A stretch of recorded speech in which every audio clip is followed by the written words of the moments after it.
গোপন খবরের ভিত্তিতে সোমবার যোগেন্দ্রনগর স্টেশন থেকে বিহার নিবাসী একজন পুরুষ ও একজন মহিলাকে আটক করে পূর্ব আগরতলা থানা এবং কলেজটিলা থানার পুলিশ তাদের কাছ থেকে 3টি ট্রলি ব্যাগে 8টি প্যাকেটে প্রতিটি প্যাকেটে 4 কেজি 500 গ্রাম করে মোট 36 কেজি শুকনো গাঁজা উদ্ধার করা হয়, যার বাজার মূল্য আনুমানিক 3 থেকে 3.5 লক্ষ টাকা হবে বলে জানান এসডিপিও দেবপ্রসাদ রায়।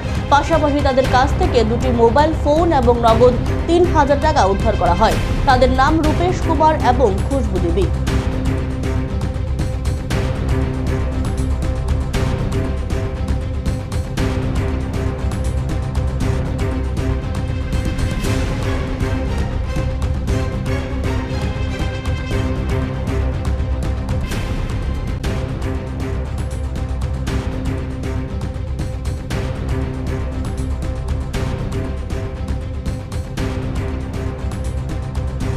ভিত্তিতে একটি অভিযান চালানো হয়, গাঁজা বিরোধী নেশা বিরোধী অভিযান চালানো হয়। সেই অভিযানের মধ্যে বিশেষ করে নেতৃত্ব দিয়ে দেয় কমলা মোরা সিং, আমাদের পূর্ব থানার মহিলা অফিসার, এবং সঙ্গে আসিফ আলী এবং শ্যামল, ওনারা হচ্ছেন কলেজটিলা আউটপোস্ট থেকে, এবং টোটালি এই অভিযানটাকে নেতৃত্ব দিয়েছেন ওসি রানা চ্যাটার্জি।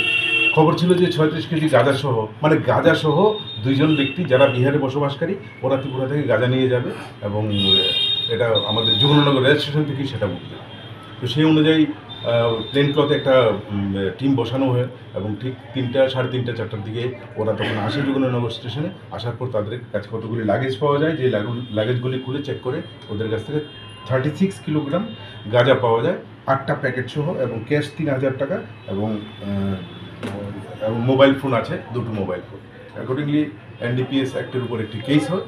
তাদেরকে আজকে আমরা কোর্টে পাঠাবো এবং পুলিশ রিমান্ডে আনবো। এনে বিস্তারিত গাঁজার সোর্স থেকে আরম্ভ করে এগুলি বাকি যে ফিডব্যাক যেগুলি আছে সবগুলি আমরা বার করে আনি। প্রাথমিকভাবে কি জিজ্ঞাসাবাদে কোথায় থেকে তারা গাঁজাগুলো নিয়ে যাচ্ছে? প্রাথমিকভাবে আমরা ওরা বিহার নিয়ে যাবে এতটুকু ওরা স্বীকার করেছে। ত্রিপুরার কোথায় থেকে? ত্রিপুরার কোথায় থেকে ওরা বিভিন্ন ধরনের স্টেটমেন্ট দিচ্ছে, সেটা আমাদেরকে ভালোভাবে ভেরিফাই করতে হবে। তারা কি ত্রিপুরার না বিহারে? এটা বিহারের। এদের নাম হচ্ছে রূপেশ কুমার, আর একজন মহিলার নাম হচ্ছে খুশবু দেবী। কত টাকার বাজার মূল্য হবে এটা? 3-3.5 লাখ টাকা। ত্রিপুরার কার সঙ্গে যুক্ত, কার সঙ্গে কথাবার্তা বলে গাঁজা বানিয়ে ওই জায়গাতেই তারা বিস্তারিত বলছেন, তাই এদেরকে পুলিশ রিমান্ডে আনা হবে।